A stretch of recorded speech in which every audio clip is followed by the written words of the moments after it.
Hey pilots, Craig in with Paragliding Service USA, and today we're going to do a line strength test on a PHI Tenor, size 19. All-up weight is 85 kilograms. So when I do my line strength test that you're going to witness here shortly, I'll take the kilogram ratings of each and every line. In this case, we're doing a midline, which is an unsheathed air midline. We don't need to do the sheathed Dyneema main lines. They don't lose strength like the unsheathed air mid. So we've got this midline hooked up already.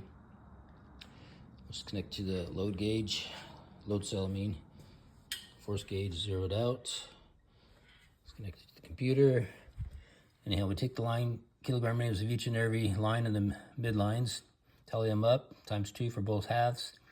85 kilo flying weight times 14 G's, that's the force we need to divide the line by. And so at 90 kilogram line, this unsheathed air med, we need 26.1 to pass. We broke one line already, and it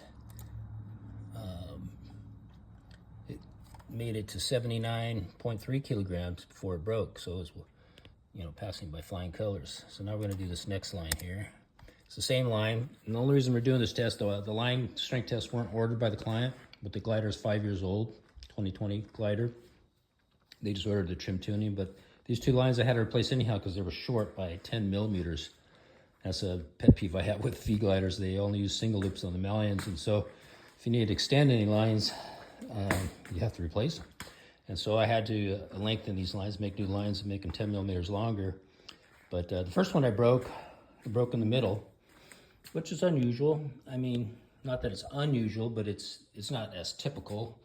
Normally they'll break right after the splice, where it goes from the splice then back to the regular portion of the line. It'll usually break right there on one side or the other. And so that kind of throws a wrench into APPI's non-destructive line testing scenario, where they take a line and they wrap it around a wooden cylinder like this, and they test just, one short end of the line instead of a full length of a line.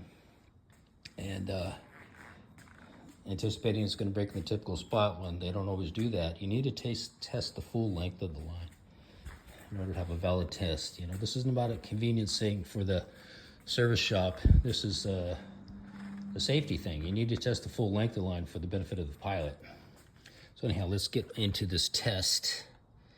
And, and we test these to the breaking point and then replace them with the new line. And what they're doing at APPI, when they certifying people for service shops, is this a non-destructive line test. They're stressing the line at a certain percentage, calling it good if it does, but now you're putting that stress line back into service. I just have a problem with that.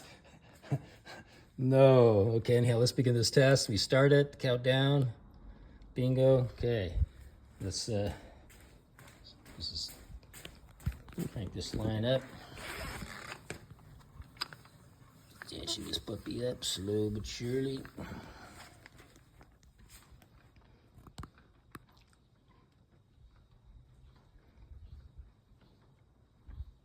Stretching.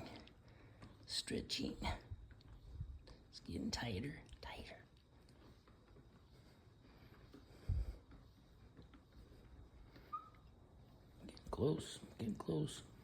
Getting close. Wow. See where this one broke. This one broke again at the center of the line. Okay. Another proof they don't always break at the splice. Okay. Again, not at the splice, but the center of the line. See what she broke at. Stop the test. She broke at 86.726 kilograms. Rated at 90, only need 26 to pass.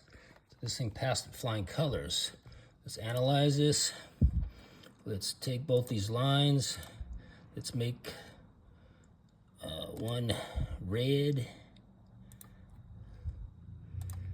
and the other one pink. Let's keep it black. Black was good. That would differentiate the two lines, and then we'll do a test. Not a test, but a report. Create a test report. Create a report.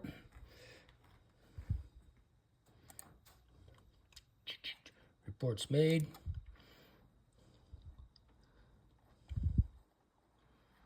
Bingo. Okay, so here's the report that we give our client. It's got our logo on it. Little birdie here, I'm moving too fast.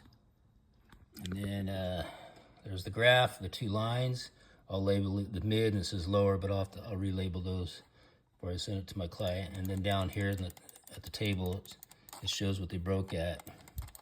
The red line is broke at 79.5, and the other one's at 86.7. So we're passing with flying colors on this glider. So it's a good self-assurance for this pilot that even though he didn't order it, we had some extra line here to test. So we threw this test in for free. So we can give the pilot the level of comfort that I think he needs with the glider at this age. So take care, pilots.